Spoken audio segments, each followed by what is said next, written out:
Good morning, I'm Luisa Alvarez. Thank you for joining us. The votes are in and Peter Collins has won election as Chief of Fort William First Nation for a 7th time.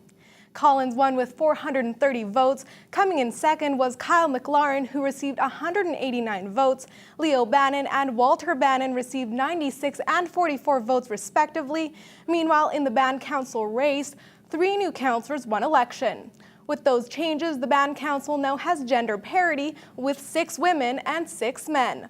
Speaking after the election, Chief Collins says he's grateful band members are allowing him to continue his term as chief. I take that to heart, and I'll take it into the next 2 years and work hard for them and continue to work hard for them over the next couple of years. So I'm excited about returning as the chief, and I look forward to the positive things that we bring to the table. Well, some of the priorities that we have, I mean, one of the biggest, and there are a couple of the biggest issues, is the bridge issue and taxing authority on GTP lands, which rightfully belongs to the community of Fort William. Collins says he also hopes council will pass a motion to extend the terms held by chief and council, as he feels more projects can be completed in a 4-year term. The current term for chief and band council is 2 years. The future of Chapels Park will be decided tomorrow night at City Hall. Thunder Bay City Council will be asked to vote on a master plan for the park, one that imagines Chapels without baseball. The plan, which has been in the public consultation stage for months, calls for big changes, starting with the loss of the park's 9 baseball diamonds. The plan says data shows the city has an oversupply of ball diamonds. It goes on to say the space freed up by the loss of baseball could be used on other sports. There would be an expansion of track and field facilities, new indoor facilities for tennis and soccer, and 2 new artificial turf fields for soccer and football. Staff are recommending council approve that plan. Meanwhile, staff are to present a new taxi bylaw to council for information. That bylaw would bring app-based ride-sharing companies such as Uber and the locally launched U-Ride under the bylaw as ride brokers that would need to be licensed. That report is for information only. Across the country today, celebrations were held to commemorate the 100th anniversary of the Battle of Vimy Ridge. Today, members of the Lake Superior Scottish Regiment gathered in Waverley Park to pay tribute to those who made the ultimate sacrifice. Adam Riley has the details. On April 9, 1917, Canadian soldiers in northern France left their trenches and charged towards the German lines at Vimy Ridge. 3 days and 10,000 casualties later, the Canadians won the ridge. A century later, members of the Lake Superior Scottish Regiment, which played an important role in the battle, gathered at the Cenotaph in Waverley Park Sunday to pay tribute. They helped with the planning by doing reconnaissance, defining the German position, identifying where the machine guns were, and so on. So they played a part in the formation of the battle. And then later on, when the battle actually started, they were in reserve, and their job was to mop up areas of German resistance, to help bring up ammunition, carry back wounded, and escort prisoners of war. Rath says the victory became a source of pride for all Canadians, as it was the first time all 4 Canadian Expeditionary Force divisions fought together as one. Corporal Benjamin Deely says it's important to remember the regiment's sacrifices. Vimy Ridge, to me, that's, I think, a Remembrance Day. It's one of the things that it's a very important day for our nation's heritage, not just our military's heritage. I've been to the battlefield at Beaumont-Hamel and Courcelette, and it's just to be in a place like that, or to be here, it puts you almost, makes you think. The legacy of actions performed by soldiers of the 52nd Battalion continues to this day. The Lake Superior Scottish Regiment's armory was named after Captain Christopher O'Kelly, who won the Military Cross at Vimy Ridge. 6 months later, he would also be awarded the Victoria Cross for his actions during the Battle of Passchendaele. Adam Riley, TBT News. The local business community celebrated its best and brightest Saturday night at the 23rd Annual Thunder Bay Chamber of Commerce Business Awards. Representatives from nearly 70 regional businesses packed the Valhalla Ballroom to celebrate their accomplishments over the past year. The night was also a chance to recognize individuals who have shown their commitment to the community as a whole. A total of 16 awards were handed out, including the Commitment to Quality Award, won by Cloud Darling. The company's VP, Paul Mado, says the win came as a shock. It's fairly big honor. We're a service company. We've been in business since 1937, and this is our first award of this type, and we're pretty pumped about it. It's a great night to celebrate business, and 450 people in there. Everybody's pretty pumped up and just really enjoying a real positive vibe tonight, which is a great way to spend a Saturday night. Other winners included AV Terrace Bay and Impact Promotions. A Thunder Bay small business specializing in mobility devices has celebrated a big milestone anniversary this past week. Jim Migliazza started Superior Home Healthcare in April of 1997. The store has been serving the disabled and senior populations of Thunder Bay for 2 decades now.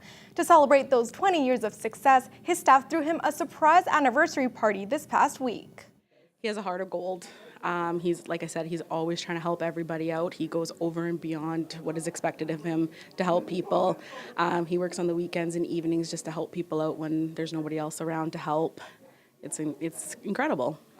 20 years went by so fast, and we grew from just being a little store, and I had a little office, and I grew this office, I grew this business so quickly. But Thunder Bay is amazing, and it's a beautiful, beautiful place to be.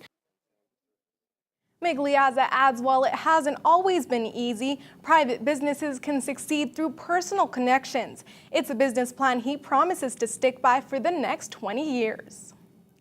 An old ambulance base on the corner of Arthur and Selkirk Street is getting a complete makeover, and it's good news for Thunder Bay's cocktail enthusiasts. The space will be home to a new retail store specializing in bitters and everything needed to become a specialty cocktail bartender right in your own home. These bottles are being filled with bitters, flavored liquor with a sharp, pungent taste. Bitters are to drinks what salt and pepper is to your food. They are a seasoning. They reduce sweetness, so often you have drinks that have a high degree of sweetness in it. You add in bitters to introduce some balance to the sweetness, and you also use bitters as an opportunity to introduce another flavor. But don't let the size of the bottles fool you into adding too much. Often, just a few drops does the trick. After outgrowing a previous space which was used just for manufacturing, company owner Justin Frape decided it was time to expand and take a stab at retail. It's actually surprising how many cocktail enthusiasts there are in Thunder Bay, and we've also benefited from supporting roles in a lot of the major restaurants and bars in the city as well. It's an opportunity for us to have some direct conversations with our customers. The retail business is being set up at this former ambulance base on Selkirk Street. Currently running with just a few employees, Frape says he hopes to create seasonal jobs over the summer months. We're currently operating with 5 individuals plus a finance person working part-time. Seasonally, we're going to be probably closer to a dozen, as we're, of course, arugula and rhubarb and so on. They only grow seasonally. So we'll in the summer months, we'll be a little bit heftier. Soon the space will be filled with an array of bitter flavors, all from ingredients sourced locally in Ontario. And the process is all done here in-house, from the first step of distilling to then having the bitters bottled and labeled. Although bitters do contain anywhere from 35 to 45% alcohol, the alcohol in the bitters is a preservative and considered a non-beverage. That's the difference that allows retailers to sell it outside of the LCBO. The retail store is set to open sometime in May. Luisa Alvarez, TVT News. Magnus Theatre closes the season with an examination of the interactions between men and women. Written by Canadian playwright Norm Foster, Here on the Flight Path is an uplifting comedy that plays with the audience's perception of love and friendship. Shaoli Lee explains. On the Flight Path by Norm Foster follows John Cummings, a likable middle-aged divorcee, as he befriends 3 different women. Artistic director Tom Curry says in the character of John, people can see a bit of the Canadian identity. We love to see ourselves on stage. We love to laugh along with ourselves. Canadians, and I've lived all over the world, Canadians of any culture I've lived in are the first to laugh at themselves, at our own foibles, at our own quirks. And I think in Norm Foster's writing, and certainly in Here on the Flight Path, that's something that we get to see quite clearly. Throughout the course of the play, John becomes friends with the women who move into the apartment next to his, becoming a back porch philosopher to each of them. John is played by Magnus veteran Stuart Dowling. Dowling says the strength of the play is Foster's writing. I mean, the writing is so great that I think it appeals to everybody. Everyone can relate to a John Cummings in their life. And yeah, he's so much fun to play. The writing is very funny and then at times very poignant as well. Also returning to Magnus is Amy Sellers, who plays all three of the women in the show.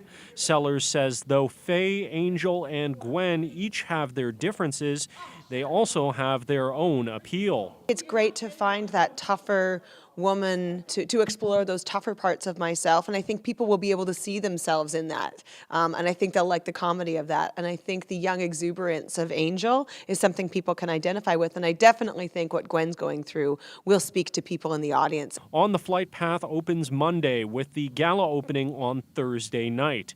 The show ends on April 22nd. Well, that sounds pretty interesting. What do you think, Ryan? You're going to go take a look? Yeah, I'll have to see what my schedule looks like, but it does look like a great play, a nice comedy. Over at the Gardens last night, you know who wasn't laughing? The Thunder Bay North Stars. Their season came to an end. We're going to talk about that and a lot more after the break. So Ryan, you mentioned it before the break. It looks like the North Stars are going to have to wait a little bit longer for a championship. Yeah, they're going to have to wait at least another year for their first league title since 2010. Thunder Bay, Canada on top of the curling world, right where we belong. Yeah, that's great. I don't want to be the bearer of bad news, but there is a slight chance of flurries on Monday. We'll talk a little bit more about that when we come back.